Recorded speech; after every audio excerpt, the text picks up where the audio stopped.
वैभव दत्तात्रय कासार, राहणार मालसाने, तालुका Chandwad, mobile number 77 69 079 188. मी एक शेतकरी आहे मित्रांनो. तर माझ्याकडे कोबी हे पीक आहे, त्याचप्रमाणे कांदा, द्राक्षबाग हे पण पिकं मी घेतो प्रामुख्याने. तर मी कोबी या पिकासाठी जे मार्सिन क्रॉप केअरचे जे तुम्ही बघताय इजरा, ही इजरा मी कोबी या पिकासाठी जमिनीतून म्हणजे ड्रिपद्वारे सोडलं. तर कोबी या पिकासाठी मी सोडल्यानंतर मला कोबीची जे पांढरे मुळीची संख्या, त्याचबरोबर आपल्या शेतीमध्ये आपण म्हणतो जो सेंद्रिय कर्ब दिवसेंदिवस आपण जे केमिकल खते वगैरे वापरतो, त्यामुळे सेंद्रिय कर्ब कमी होत चाललेला आहे.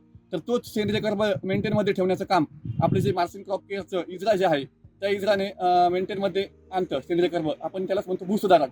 त्याचप्रमाणे पांढऱ्या मुळीची पण संख्या चांगल्या प्रकारे जी कोबी पीक जे दिसतंय तुम्हाला, त्या कोबी पिकामध्ये पांढऱ्या मुळीची संख्या पण, त्याचबरोबर जे कोबीचा आपण जो म्हणतो कंद गड्डा, तो गड्डा जो एक ते दीड महिन्यानंतर आपण जो कोबी पिकाचा जो गड्डा असतो, तो गड्डा भरण्यासाठी त्याचं वजन वाढण्यासाठी मला या इजराचे रिपोर्ट बऱ्यापैकी आलेले म्हणजे दिसलेले. त्याचप्रमाणे मी माझ्याकडे 2 एकर द्राक्षबागेचं क्षेत्र आहे. द्राक्षबागेसाठी मी मागच्या वर्षी इकडे 2 लिटर हे इजरा सोडले. तर त्याचे रिपोर्ट असे आले की सायझिंगला आणि वजनासाठी, सायझिंग म्हणजे असं म्हणा की 1 ते 2 mm या इजराने साईज मला दिसून लागली. तर शेतकरी बांधवांनी मी तुम्हाला हे सांगू इच्छितो की तुम्ही पण ही मार्सिन क्रॉप केअरची इजरा वापरून बघा आणि अनुभव घ्या. धन्यवाद सर.